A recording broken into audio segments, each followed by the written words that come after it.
palabra familia es muy frecuente en el discurso humano, sea este formal o informal, siempre tiene cabida, aunque sea una vez dentro de él. Y es que la sola palabra es tan gigantesca que resulta inimaginable y al tiempo mismo imperceptible hasta de su importancia. Pero no cabe duda que la familia es lo más preciado que puede poseer un ser humano. Con esta expresión, el presente ensayo académico y de investigación tratará sobre el derecho de familia, un derecho natural y universal de todos los seres humanos constructores de sociedad, en el que se evidenciará la importancia del individuo social para la formación desde los cimientos de la nueva sociedad integrada por seres humanos desde su humanidad. Sobre el régimen de protección del niño, niña y adolescente desde su interés superior, salvaguardando el mismo. Sobre la manutención de ese niño, niña y adolescente que por un factor de derecho y ya no de necesidad,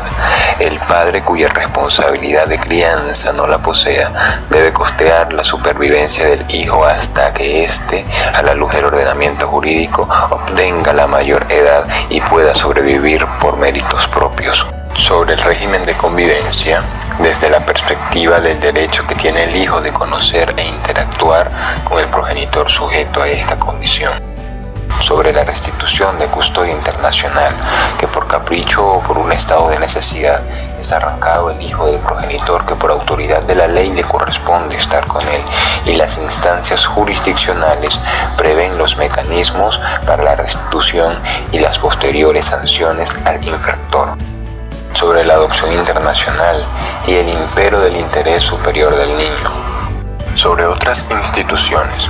teniendo en miras específicamente a los permisos de viaje como institución familiar prevista en la norma internacional e interna de Venezuela. Y por último, pero no menos importante, se tendrá el honor de traer a colación las experiencias de conocedores en materia de familia y en la salvaguarda del interés superior del niño. Con este preámbulo se da inicio a la presentación de este audiovisual que se fundamenta en el ensayo académico e investigativo titulado Derecho de Familia, un derecho natural y universal de todos los seres constructores de sociedad. Saludos cordiales, estimado quien nos ve y nos escucha a través de este material audiovisual. Hoy trayéndoles a ustedes un tema para nada extraño o difícil. Al contrario, es un tema del día con día, es un tema cotidiano, como lo es la familia y las instituciones que lo integran. Antes de dar detalle en el proseguir de la investigación, quisiera comenzar con un pensamiento propio de la investigación misma, en el que versa, y abro la cita: la familia desde su pluralidad y su multiculturalidad es el cimiento más sólido en el cual puede erguirse desde el más escueto hasta el más elaborado de los conceptos de sociedad, pues es la familia la constructora de la sociedad. Y esto lo puedo reforzar, y cierro la cita, lo puedo reforzar con lo que estima Belluccio, citado por Osorio en su Diccionario de Ciencias Jurídicas, Políticas y Sociales, en el que versa, y abro la cita: es el conjunto de parientes con los cuales existe algún vínculo jurídico en el que cada individuo es el centro de uno de ellos. Difiere según la persona a quien se le refiere y que alcanza los ascendientes y descendientes. En un sentido más estricto,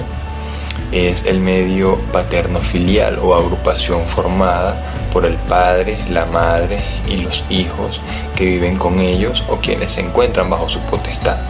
sin que quepa desconocer un concepto intermedio en el cual la familia es el conjunto social integrado por las personas que viven en una casa bajo la autoridad del señor de ella.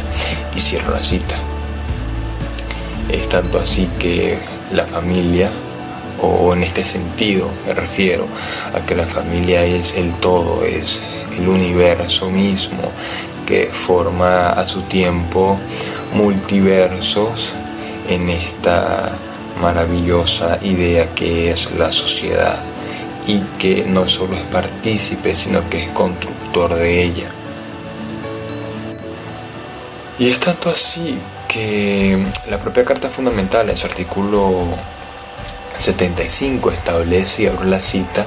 el Estado protegerá a las familias como asociación natural de la sociedad y como el espacio fundamental para el desarrollo integral de la misma, donde los niños y adolescentes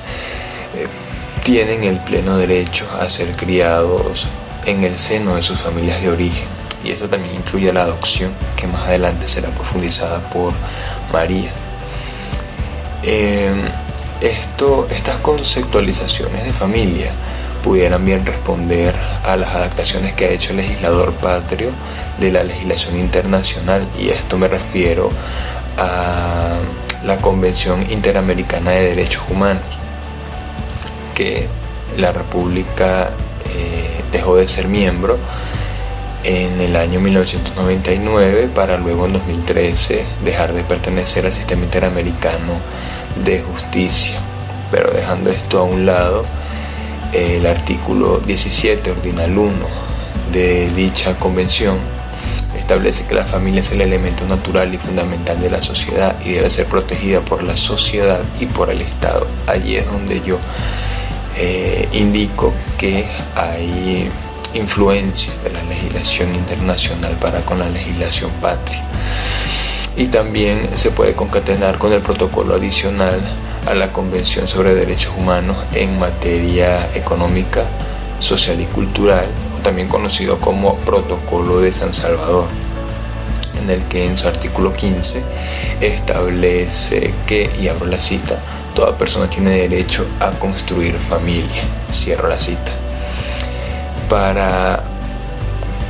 Con todo este preámbulo, yo quiero hacerles ver la importancia del concepto de familia, ya que si se tiene preciso qué es la familia y cuál es la función de la familia en la sociedad, se puede entender con mayor facilidad cuáles son las instituciones y cuáles son las funciones de estas instituciones que se desprenden de la propia familia, para luego culminar con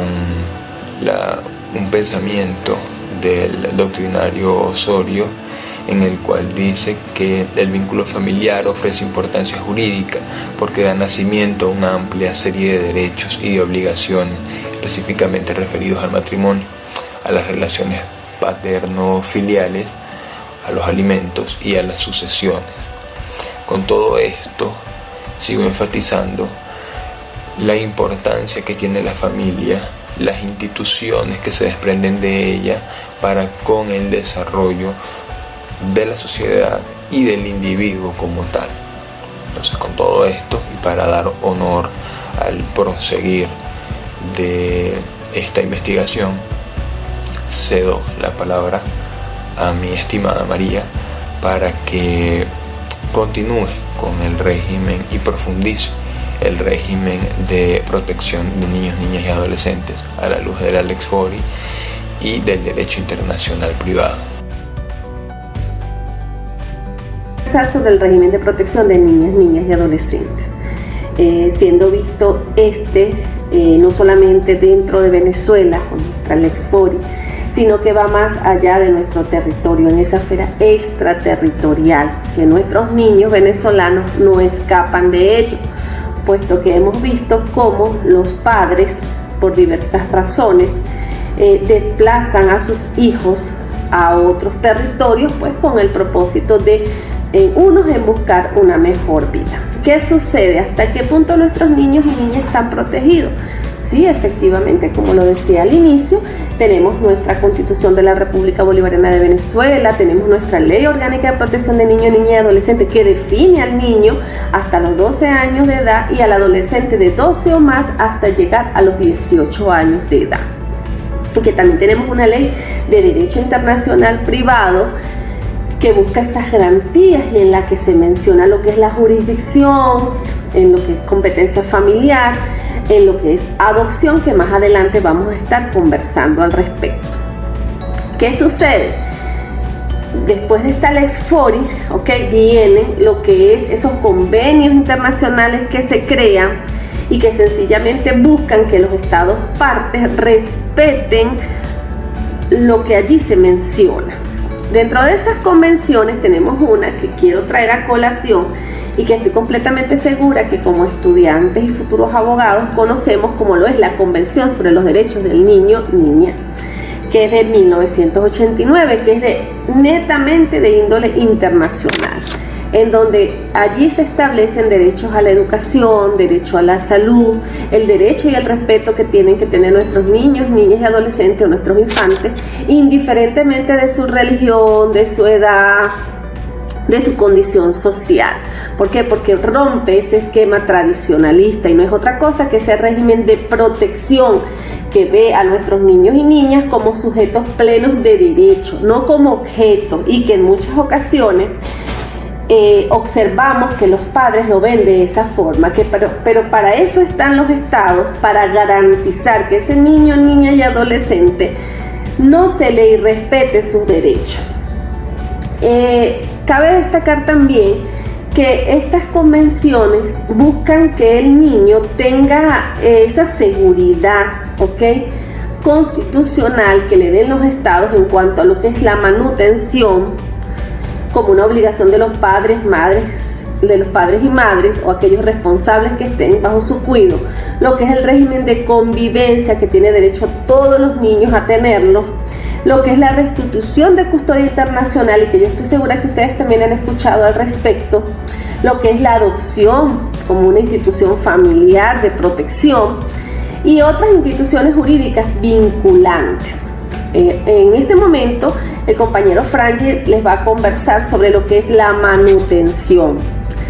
de manera pues de ser vista no solamente desde nuestro territorio sino más allá de él.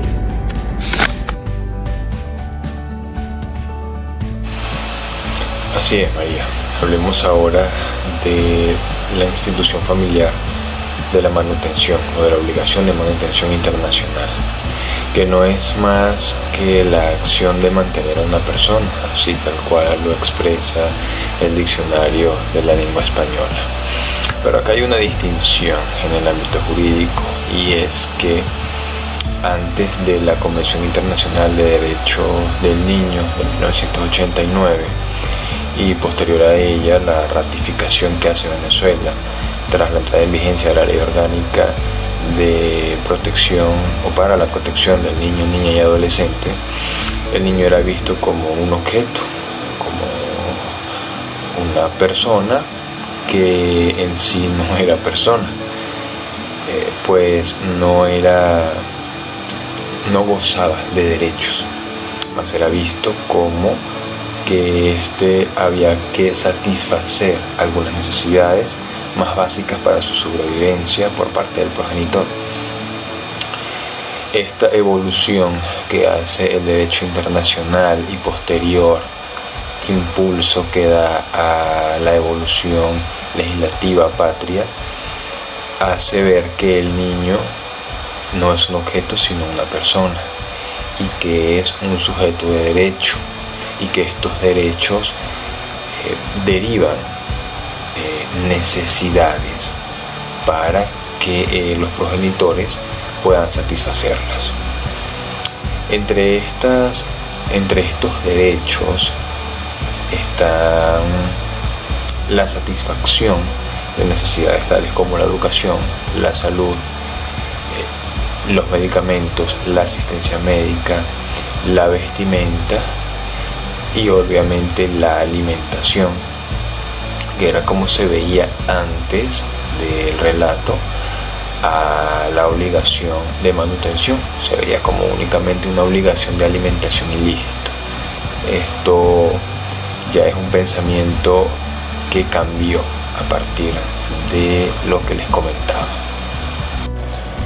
Y esto lo sostiene el artículo 365 de nuestra Ley Orgánica para la Protección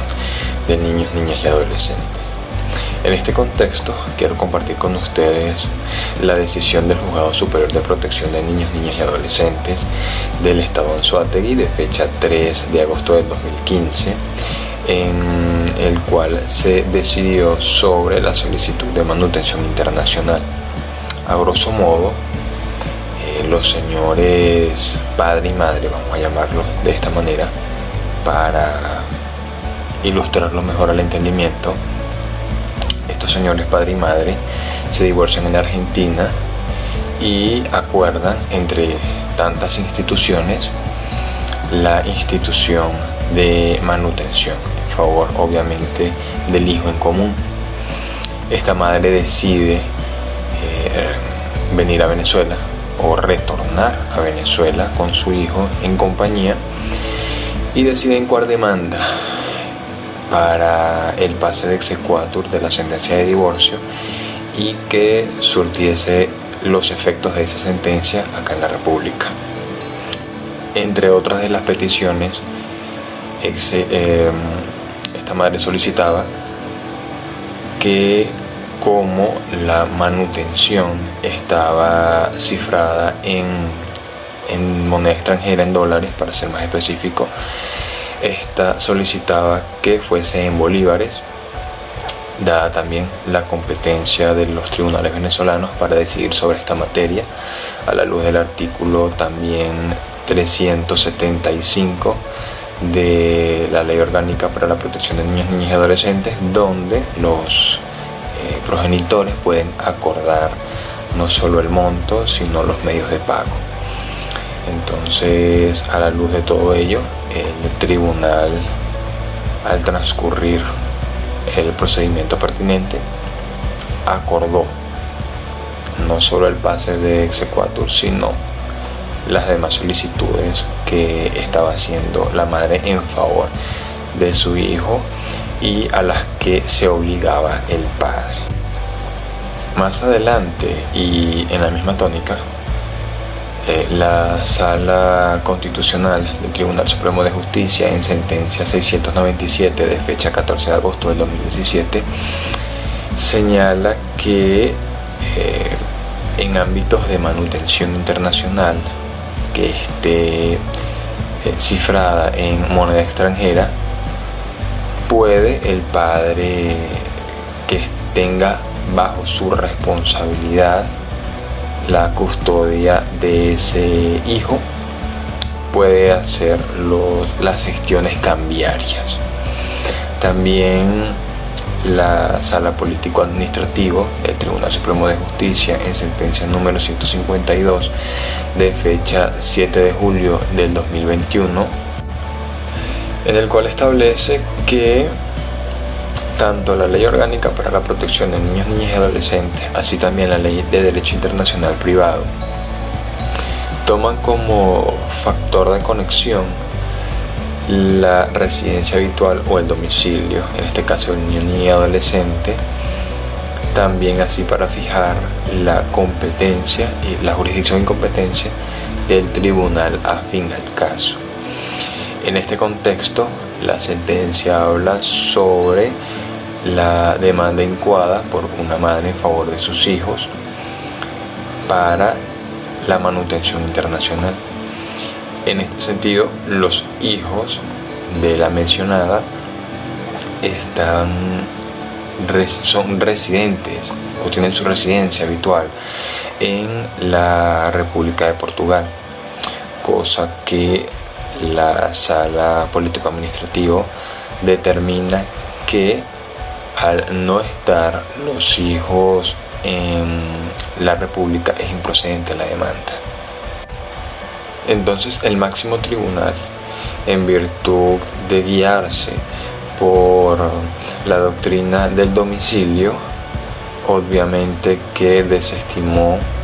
y falló en contra de la solicitante de la manutención internacional, también por el percatarse sobre el interés superior del niño, ya que sus hijos, al encontrarse en la República de Portugal, ellos tenían allí su entorno, no solo de amistades, también la escolaridad y todo lo que favorece al individuo para un desarrollo integral pleno. Ya que los hijos, como bien lo he dicho, o como bien también lo determinó la Sala Político-Administrativa del Tribunal Supremo de Justicia, que al no estar los hijos acá en el país no tiene ningún sentido, y también al percatarse de que ellos tenían sus amigos, su núcleo de amistades en esta república, la escuela, todos estos factores que forman parte de sus vidas, donde el factor de conexión del domicilio es atribuible a el derecho portugués. Por ello no fue posible que la madre pudiese tener el visto favorable de la jurisdicción venezolana. Entonces fíjense como acá hay dos factores sine qua non. El primero, la madre no tiene la facultad, porque ella no posee la responsabilidad de crianza de sus hijos. Sus hijos no están acá en el territorio, y por ende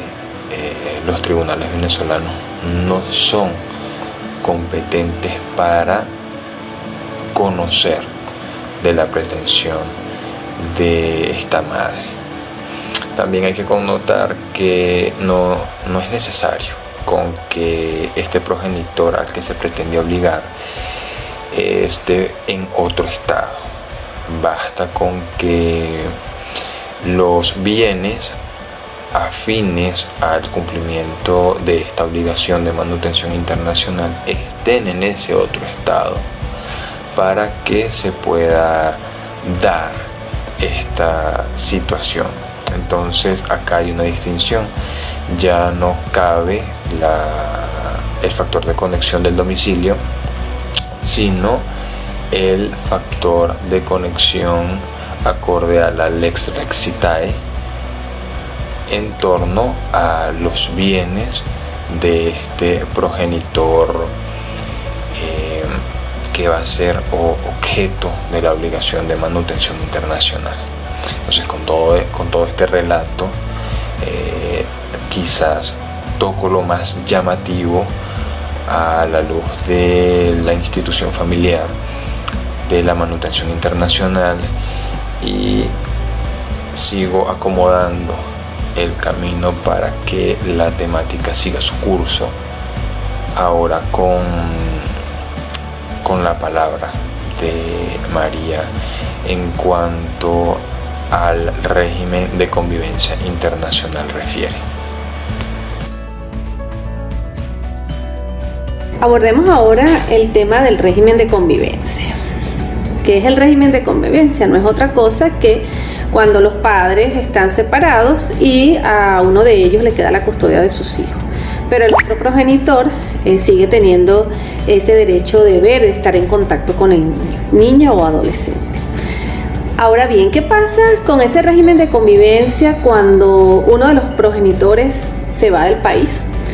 y queda el otro, por ejemplo, acá en Venezuela? ¿Se seguirá manteniendo ese derecho de estar en contacto con este niño? Efectivamente, nuestros niños, niñas y adolescentes, tanto en la Lex Fori, que tenemos, como lo es desde la Constitución de la República Bolivariana de Venezuela, la Ley Orgánica de Protección de Niños, Niñas y Adolescentes, y la misma Ley de Derecho Internacional Privado, establece una serie de dispositivos que conllevan a esa protección del niño. Y yendo más allá de nuestras fronteras, existen también convenios que protegen al niño, niña o adolescente para que continúe en contacto con su progenitor o, en su defecto, su progenitora. Existe una sentencia del Tribunal Supremo de Justicia de la Sala Político-Administrativa, expediente número 2016-384, del 10 de agosto del 2016. El cual trata sobre el conflicto de jurisdicción y competencia de los tribunales venezolanos sobre la decisión de los tribunales extranjeros en cuanto a revisión del acta conciliatoria, sobre modificación de responsabilidad de crianza, atributos, custodia, fijación de residencia fuera del país. El caso, a resumidas cuentas, es de una pareja que se separa y acá en Venezuela, en el año 2015, establecen un acuerdo de voluntad de partes en donde la mamá viaja al extranjero, específicamente a los Estados Unidos de América, y el papá queda en Venezuela, pero con ese compromiso de que iba a estar en contacto el niño con su papá. ¿Qué sucede? Que pasa el tiempo y la mamá pues no cumple con ese acuerdo. Por su parte, el papá hace las veces de intentar establecer ese vínculo con su hijo, pero se le hace imposible. Al respecto, en primera instancia, cuando se revisa el caso, el tribunal en su fallo manifiestan de que no tienen competencia, pero posteriormente se va a revisión y es allí donde se verifica que había que estudiar varios elementos, por ejemplo, de la Ley de Derecho Internacional Privado, comenzando con el artículo 1, el cual pues establece que se encuentran los tratados internacionales presentes, se encuentran las normas del derecho internacional privado o la analogía y los principios del derecho internacional privado. Es decir, el juez tiene que estudiar por dónde él puede examinar el caso. ¿Qué pasa? No existen tratados entre Venezuela y Estados Unidos de América, pero se observan normas del derecho internacional privado, como lo decía anteriormente. Por ejemplo, el artículo 38 de la Ley de Derecho Internacional Privado señala que los juicios intentados contra personas que estén domiciliados en el extranjero, como es el caso de la sentencia que estamos hablando, y más aún cuando se tratan de niños, niñas y adolescentes. Por su parte, el artículo 40, 41 y 42, que lo tengo acá en la Ley de Derecho Internacional Privado, señala una serie de elementos allí, como por ejemplo, cuando las partes se someten expresa o tácitamente a su jurisdicción, y es lo que sucede con estas personas cuando lo hacen en el 2015. Por otra parte, el derecho venezolano es competente de acuerdo al derecho a la Ley de Derecho Internacional Privado, y de igual forma en el artículo 42 existen dos criterios fundamentales que tienen que ver con relaciones familiares. También se le anexa esto y lo establece de esa forma la sentencia, que el artículo 78 señala ese interés superior del niño, pero también el artículo 8, en concatenación con el que ya les acabo de mencionar, hace mención a ese derecho fundamental sobre cualquier interés del adulto. ¿Qué sucede? Que la Convención de Derechos de Niños, Niñas y Adolescentes, en la cual Venezuela está suscrita, señala en dos artículos, tanto el artículo 8 como el artículo 9, que los estados deben velar por esa convivencia, porque no se pierda ese lazo de afectividad que tiene que existir entre un padre que se queda en un estado y un niño que se va hacia otro estado, razón por la cual que el fallo de esta sentencia tan interesante es emitido y se señala que sí existía jurisdicción del juez venezolano para conocer sobre este caso. Así es, María, y es que cuando la desesperación, la cólera invaden nuestra psiquis, pues se pueden llegar a cometer muchos equívocos, inclusive causar estos equívocos detrimento a quienes se suponen que son los más importantes en nuestras vidas. Y son estas acciones precisamente las que dan cabida a la demanda por restitución de custodia y para lo que nos atañe en el ámbito internacional. La restitución no es más que la acción de devolver lo que no es propio a aquel que lo tenía antes que quien se adueñó de ese algo, de ese alguien. Para nuestro propósito más ilustrativo es devolver el niño o adolescente a la persona que realmente es poseedora o es titular de la responsabilidad de crianza de ese niño o adolescente. Y así lo hace ver la Convención Interamericana sobre Restitución Internacional de Menores de 1989, ratificado por la República en el año 96. Y también lo exterioriza el máximo tribunal de la República en sentencia de Sala Constitucional expediente 14-1002 de fecha 17 de diciembre de 2014, en el que indica que los tratados internacionales vigentes sobre una misma materia deben aplicarse coordinadamente y de manera que se cumplan los objetivos perseguidos en la regulación de la institución, y esto referido obviamente a la institución de restitución de custodia internacional de niños o adolescentes. Este pronunciamiento trae consigo lo establecido en la Convención sobre Aspectos Civiles de la Sustracción Internacional de Menores de 1980, la cual señala todo lo relativo al restablecimiento de la sustracción y así también en los casos de excepción. Entre estos casos de excepción se tiene el consentimiento para llevarse al niño o al adolescente por aquel que tenga esta potestad, el peligro de sufrir daño físico o psíquico el niño o adolescente, que el niño o adolescente no se haya integrado al nuevo ambiente, el temor fundado de que el niño o adolescente pueda ser puesto en una situación insostenible, que el niño o adolescente se oponga a la restitución internacional,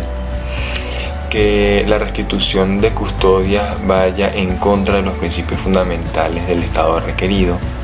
o que hubiese pasado más de un año desde la retención de este niño o adolescente,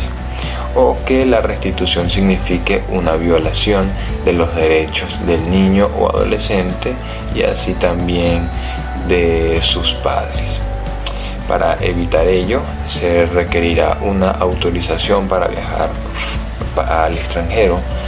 en el cual pues la podrá otorgar el padre que no vaya a viajar con este hijo. En el caso de que este hijo vaya a viajar con un tercero, se requerirá la autorización de los dos padres, esto a través de las autoridades competentes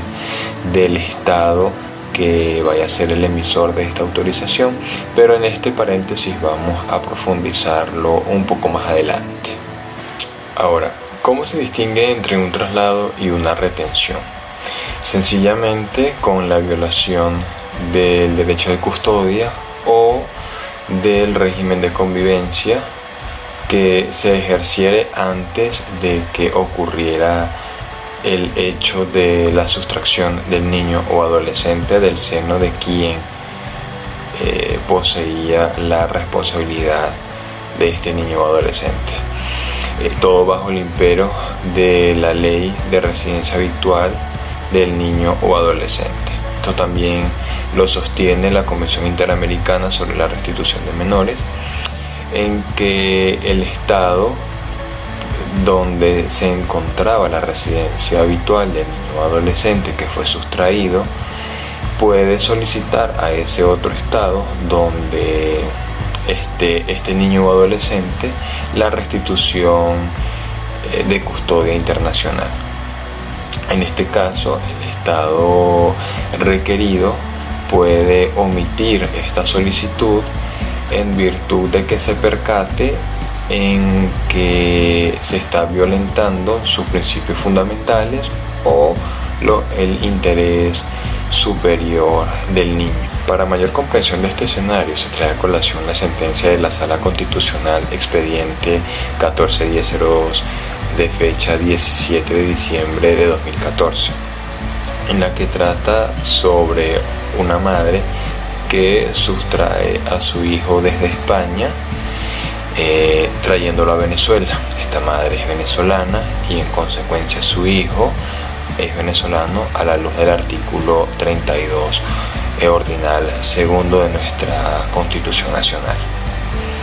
El padre desde España incuba demanda por restitución de custodia, por retención indebida por parte de la madre para con su hijo.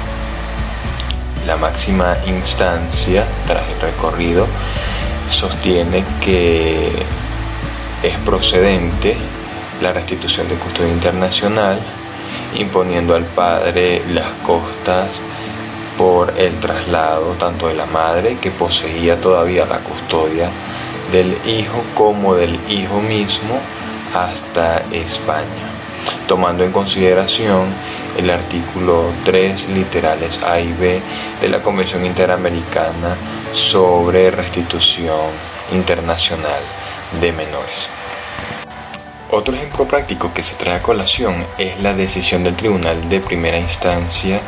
de Mediación, Sustanciación y Ejecución del Circuito Judicial de Protección de Niños, Niñas y Adolescentes de la Circunscripción Judicial del Estado Mérida, de fecha 10 de junio de 2014, en la que establece que la acción de restitución de custodia internacional es una actividad que corresponde al Ministerio del Poder Popular para las Relaciones Exteriores, quien es el que se encarga de tomar acción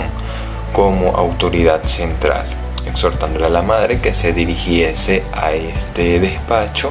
para efectuar su solicitud de restitución de su hija. Un fallo completamente equívoco, ya que el artículo 6 de la Convención Interamericana sobre Restitución Internacional de Menores establece que no solo es competente la administración pública, sino también la administración de justicia en las solicitudes de restitución de custodia internacional. Entonces acá es evidente cómo el juzgador actúa no solo en detrimento del niño, sino que desconoce su interés superior y transgrede la Convención Interamericana en materia de restitución de custodia internacional. Y en este punto se puede connotar que la autoridad jurisdiccional o administrativa puede solicitar al estado en la cual el niño o adolescente tenía su residencia habitual una certificación de la ilicitud de la retención, dado que el artículo 3 de la Convención Interamericana sobre Restitución Internacional de Menores así lo postula, también en concatenación del artículo 15 de la misma convención. Con estas palabras vamos a poderlo constatar tras las experiencias que más adelante se van a mostrar para todo el conocimiento de ustedes. Dicho esto, permito a mi compañera la prosecución de la temática con la adopción internacional. Muy bien, Franger, ahora vamos a conversar sobre la adopción. Y en este punto, pues, nos surge una inquietud que tiene que ver mucho con derecho internacional privado, que es el tema que hoy estamos acá socializando, y es la adopción. ¿Hasta qué punto nuestros niños, niñas y adolescentes venezolanos pueden ser adoptados por una persona o una pareja que se encuentre domiciliada, por ejemplo, en España? Es necesario mencionar nuestra legislación en lo que es la Ley Orgánica de Protección de Niños, Niñas y Adolescentes, la Ley de Derecho Internacional Privado, que señala al respecto. La Ley Orgánica de Protección de Niñas, Niñas y Adolescentes, en el artículo 406, define lo que es la adopción como una institución familiar. Y el artículo 407, por su parte, expresa que existe dos tipos de adopción, la nacional y la internacional. Esta última subsidiaria de la nacional. En cuanto a la ley de Derecho Internacional Privado, con mucho respeto me permito leer el artículo 25 y dice lo siguiente: el adoptante y el adoptado se les aplicará el derecho de su respectivo domicilio en todos los requisitos necesarios para la validez de la adopción. Es decir, que en el caso de nuestros niños venezolanos, al igual que cualquier niño de cualquier estado, tienen que tomar en consideración ese derecho, ese interés superior del niño. Y en el caso de las personas que va a adoptar, es decir, el adoptante también tiene que regirse por esa capacidad, por ese estado civil, que sea una persona de alta moralidad e idoneidad. En cuanto a los acuerdos, es necesario también tener claridad de que para que se lleve a cabo la adopción entre un estado y otro, que se lleve a cabo esa figura, tienen que estar estos estados suscritos en convenciones internacionales,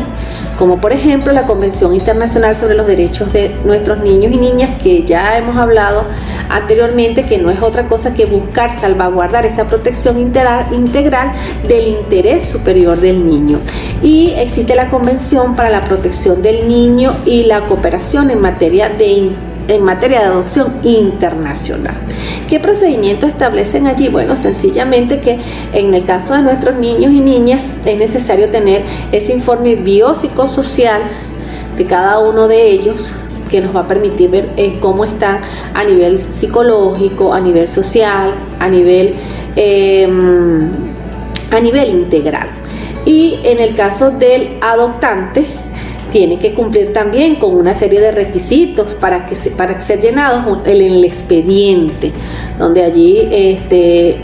se pretende tener una claridad total de quién es esa persona. ¿Qué pasa con nuestros niños? Bueno, un niño venezolano que quiere, una pareja española que quiere adoptar un niño venezolano, pues sencillamente tiene que dirigirse en su país a esas autoridades o organismos competentes, en donde ellos van a solicitar esa posible adopción de un niño venezolano X. ¿Qué pasa en nuestro país? Bueno, nosotros contamos acá en Venezuela con una oficina de adopción que en el artículo 493, literal A y J de esta ley especial, es un órgano jurisdiccional, como lo es el Tribunal de Protección de Niños, Niñas y Adolescentes. En esta fase, que sería la fase administrativa, luego pasaría a una fase judicial, y en esa fase judicial pues es la presencia de ese juez, que primero el juez de mediación y sustanciación y luego el juez de juicio, quien va a determinar si ese procedimiento reúne con los requisitos sine qua non que establece la legislación. ¿Qué pasa cuando este niño va a ir a España? Bueno, se hace una articulación entre los dos estados, Venezuela y España, tanto para el trayecto del niño o la salida del país, y allá quien lo va a esperar para hacerle el respectivo seguimiento y abordaje en el caso de verificar que el niño reúna o que tengan todas las condiciones necesarias para la convivencia, primero que todo, y luego la autorización del juez para que sea se concrete el procedimiento de adopción. Entonces nuestros niños y niñas venezolanos sí tienen ese derecho, sí tienen ese privilegio, así como lo tienen todos los demás niños, en los cuales los estados partes han suscrito estas convenciones que, vuelvo y ratifico, lo único que buscan es salvaguardar ese interés superior de nuestros niños, niñas y adolescentes. Ahora bien, les dejo con el compañero Franje, quien les va a explicar lo que es la autorización para viajar, para que nuestros niños viajen al extranjero.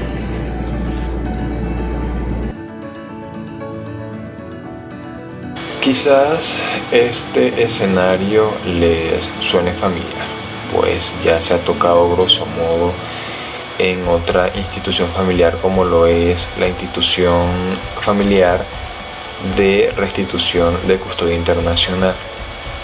Pero esta institución de viajes la trastoca el artículo 392 de nuestra Ley Orgánica para la Protección de Niños, Niñas y Adolescentes, en el que dice que el niño, niña o adolescente puede viajar dentro o fuera de la República con la debida autorización de aquel que ejerza tal rol. Esta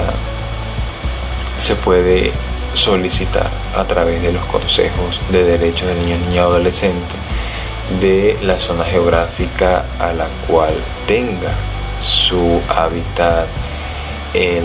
niño o adolescente en cuestión. Si hay desacuerdo entre las partes que deben dar su consentimiento o su autorización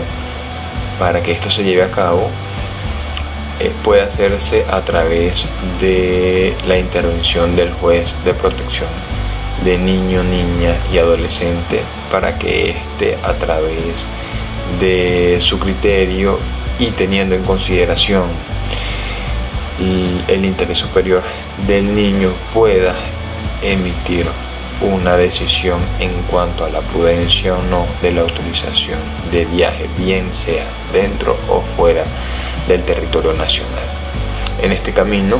se tiene la decisión del Consejo Nacional de Derechos del Niño, Niña y Adolescente de fecha 16 de mayo del año 2000, mediante el cual se dictan los lineamientos sobre autorización para viajar dentro o fuera del país de los niños, niñas y adolescentes, que fue publicado en la Gaceta Oficial número 37.447 de fecha 21 de mayo del mismo año, y que fue reimpresa el mismo año en Gaceta Oficial 37.995 de fecha 19 de diciembre. Esta decisión brinda a los niños, niñas y adolescentes una protección integral sobre el libre tránsito y contra el traslado ilícito, según el artículo 2 de estos lineamientos. También define que o considera que este tipo de autorizaciones no son más que permisos que se solicitan a la autoridad competente para que el niño pueda transitar o trasladarse o movilizarse dentro o fuera del territorio nacional con la protección o bajo la protección y bajo también la mira de las autoridades del Estado venezolano. Esta autorización o estos lineamientos no transgreden la propia ley orgánica para la protección de niños, niñas y adolescentes, sino que más bien viene a reforzar su contenido en materia de esta institución familiar. Así bien lo exterioriza el artículo 10 de los lineamientos, otorgando que estas autorizaciones pueden ser otorgadas por los consejos de derechos del niño, niña y adolescente, y también a través de las notarías. En el caso de que estas autorizaciones de viaje sean dadas en el extranjero, estas deben de cumplir con los formalismos del Estado emisor, velando por que esto se cumpla. Se cuenta con el apoyo del Sistema Autónomo de Identificación, Migración y Extranjería de la República de Venezuela, también conocido por su acrónimo SAIME, en el que viene a, como bien lo decía, a formar parte en cuanto a apoyo refiere para el cumplimiento de esta garantía en pro del interés superior del niño y en contra del tránsito ilícito de aquel que goza el estado de minoridad. Esto también lo refuerza o lo señala y también lo respalda la sentencia del Tribunal Supremo de Justicia en su sala de casación social número 0868 de fecha 10 de julio del año 2014. Con esto doy entrada a las experiencias que han sido alma del presente trabajo traído para ustedes. Buenas tardes. Quien les habla, Hugo José Hernández Materán, de profesión abogado y politólogo, egresado de la Universidad Valle del Monboy, profesor de las materias de Derecho del Niño, Niña y Adolescente, Medios Alternativos de Resolución de Conflicto, Filosofía del Derecho, Derecho de Telecomunicaciones, en virtud del requerimiento para dar un pequeño mensaje sobre lo que es materia de familia, de niños, niñas, adolescentes. Mi ocupación es fiscal del Ministerio Público, especializado en materia de familia, niños, niñas, adolescentes e instituciones civiles y familiares. Es importante tomar en consideración el término reconocimiento. Y ese reconocimiento primero comienza con el reconocimiento que se le da a cada estado por parte de organizaciones internacionales, en los cuales les va a permitir que si ese reconocimiento va a garantizar seguridad jurídica a cada uno de los integrantes de esa sociedad o del Estado, parte de aquella organización internacional. Cuando hablamos del derecho de familia, es la conformación de instituciones especializadas que el Estado debe crear a los fines de garantizar. Hablar de materia de niños, niñas y adolescentes es hablar del LOGNA, es hablar de la ley orgánica para la protección de niños, niñas y adolescentes. Si tomamos en consideración el derecho internacional privado que está relacionado a la confusión o la aplicación de leyes de varios estados, pero es cuando se presentan inconvenientes de nacionales de un estado cuando están en otros. Ejemplo, se casan en Venezuela, se divorcia en Estados Unidos. Se hace necesario tomar en consideración que existe una norma internacional la cual los estados que hayan suscrito o ratificado dichos convenios internacionales deben adaptarla y acatarla como norma suprema, y más cuando garantiza lo que son los derechos humanos fundamentales. En el caso de materia de niños, niñas y adolescentes, tenemos la Convención sobre los Derechos del Niño, y en la cual establece primeramente que los estados miembros donde Venezuela suscribe y ratifica, y la cual conlleva a que se haga ley en Venezuela a partir del 1 de abril del año 2000, pero tomar en consideración esa normativa internacional específicamente de la Convención de los Derechos del Niño, en la cual va a conllevar ese respeto de instituciones familiares como lo es custodia, el régimen de convivencia familiar y lo que es la adopción, que está muy relacionado con lo que es el derecho internacional privado. Y recuerde que va a depender la suscripción, la ratificación de los convenios o tratados que haga la República con otros estados. Cuando hablamos de custodia, que son derechos de familia, papá y mamá, recuerden que papá y mamá se unen, nace un bebé, le estoy colocando un ejemplo, ellos tienen la patria potestad, pero cuando se separan por un divorcio o separación de cuerpo, permanecen los dos con la patria potestad. Lo que varía es la guarda o custodia con que va a resguardar que el niño, niña o adolescente. Se da el caso que mamá o papá se lleve, en el caso papá, se lleva al niño. Ahora, como está muy de moda lo que es llevárselo por la frontera, aun cuando están cerradas por lo de la pandemia, se lo llevan por los caminos verdes y respetando en lo que refiere al resguardo de custodia que tiene la mamá. De hecho, la mamá solicita la restitución internacional de custodia, la cual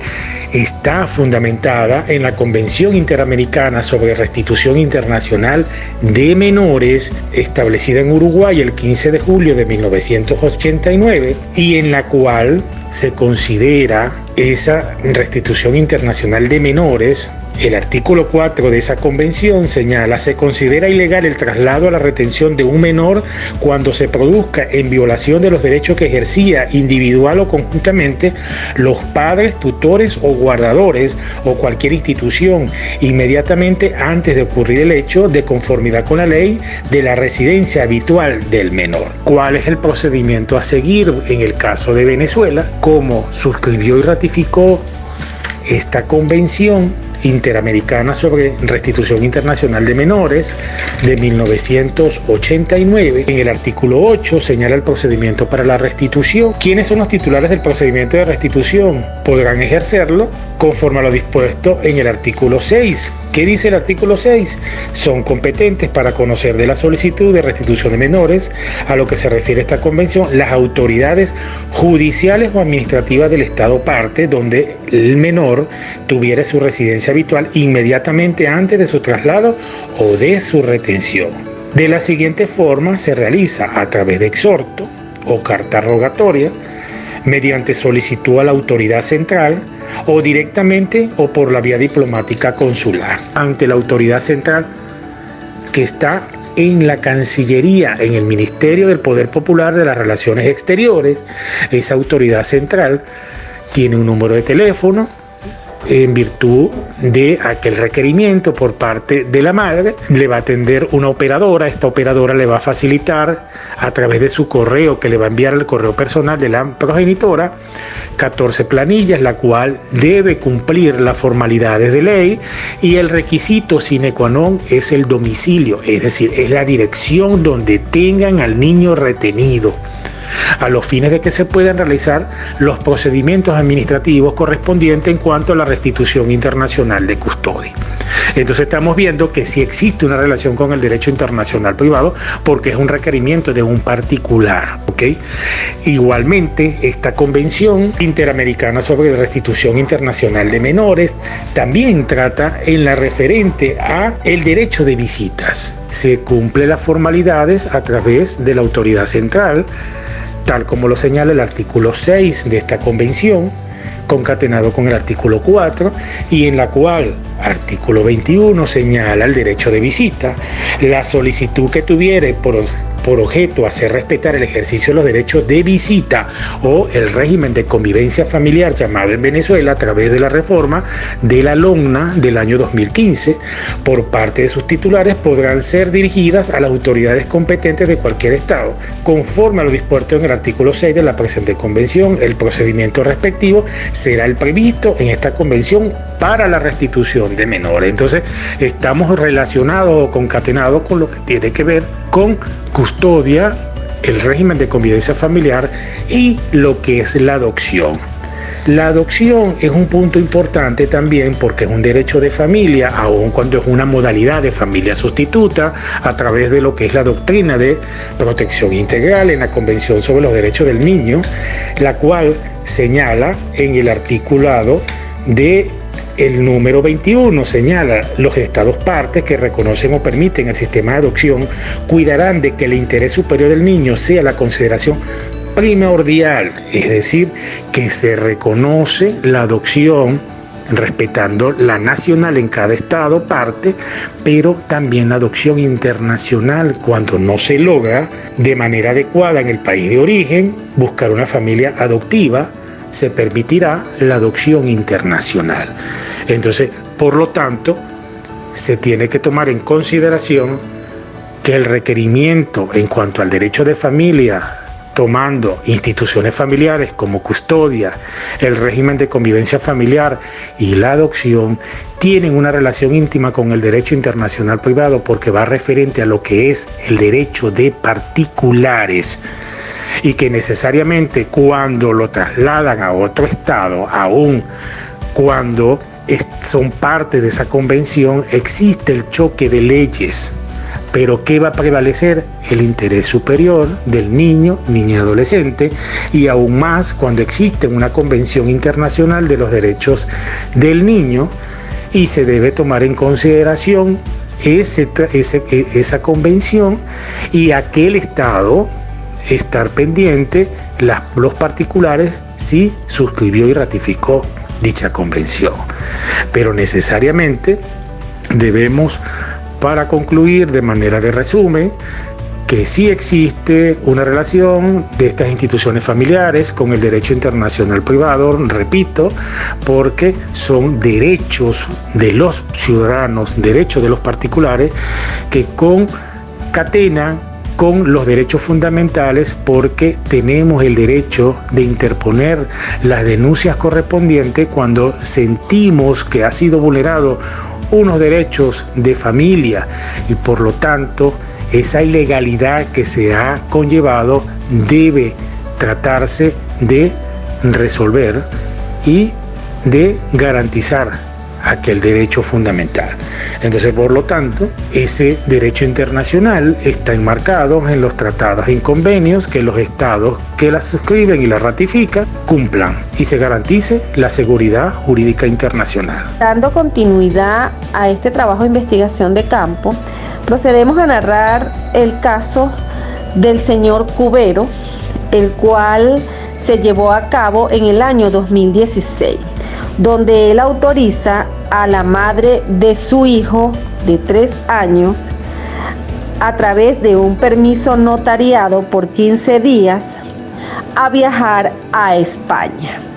junto con un poder por cualquier inconveniente que pudiese presentarse. 8 días después de llegar a España, la madre se traslada con el niño a Dinamarca, donde solicita asilo político, situación que conllevó al señor Cubeiro a preocuparse y ocuparse, puesto que 3 meses después procede a dirigirse al Ministerio de Relaciones Exteriores en la ciudad de Caracas. Allí le indicaron que debía entregar la documentación respectiva y exposición de motivos para solicitar la repatriación a Venezuela del niño. Posteriormente, estos documentos fueron enviados a Dinamarca y la madre del niño fue notificada 15 días después. En el caso del señor, se le asignó un abogado donde la madre tuvo la oportunidad de realizar una exposición de motivos y presentarla en ese país.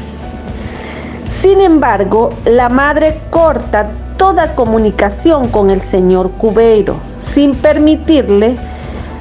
el trato vía virtual con su hijo. Para enero de 2018, el Ministerio de Relaciones Exteriores informó que la señora sería deportada a Venezuela. Según cuenta este señor, la situación fue muy difícil y manifiesta lo siguiente. En Venezuela no figura el término secuestro, sino retención indebida. En las torres de Parque Central, en la ciudad de Caracas, funciona la sede central del tribunal con competencia en esta materia, donde existen denuncias en su mayoría de madres que se llevan a sus hijos del país. Para Europa, este procedimiento podría tardar 2 años, pero en Sudamérica más de 5 años. Es importante destacar que este ciudadano manifiesta que este tipo de situación no es nada fácil. La verdad puede llegar a afectar mental y emocionalmente a una persona. En mi caso, hubo momentos que no podía caminar. Me afectó parte del sistema motor y a veces perdía la noción del tiempo. Palabras textuales del señor Cubeiro. Para finalizar, estimados compañeros, estimada profesora, no nos queda más que decir que es importante conocer sobre todo lo relacionado al derecho de nuestros niños, niñas y adolescentes, puesto que se observa en nuestro territorio cómo existen jueces que por desconocimiento en la materia toman decisiones de forma arbitraria, que no benefician en ningún momento a estos niños que de una u otra forma estamos en la obligación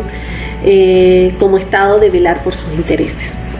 Es necesario también destacar que todos los estados han tenido esa necesidad de garantizar a través de este sistema de protección los derechos de nuestros niños y niñas. Que existe mucho todavía que seguir trabajando, que seguir articulando entre estados para poder lograr que no exista más vulnerabilidad de nuestros pequeños, que ellos puedan trasladarse conjuntamente con sus padres, conjuntamente con aquella persona responsable a otros estados y que allí continúen gozando de los derechos para una formación integral, para su desarrollo y que sean y van a seguir siendo siempre el futuro de cada uno de los estados. Sin otro particular, agradeciendo por su receptividad, nos despedimos de ustedes, esperando en Dios que continuemos avanzando en este transitar y logremos a un feliz término. Que pasen una feliz tarde. Gracias. A los fines del ya presentado audiovisual, estamos muy complacidos por aquellos que nos ayudaron en su complementación desde sus experiencias de vida y profesionales, personas que sin duda alguna saben de lo que expresan porque lo han vivido, lo han experimentado, Personas como ellas que buscan compartir sus experiencias para que de estas puedan aprender las nuevas generaciones, es de sabios, es de admirar, es plausible, es el más puro altruismo. Personas como ellas construyen el derecho desde sus percepciones para perfeccionarlo en el transitar de ese camino sinuoso, oscuro, pero que al final del tránsito muestra la luz de la esperanza, muestra la luz del renacer, porque esa es la recompensa de llevar a término cada experiencia para que sea experiencia el renacer.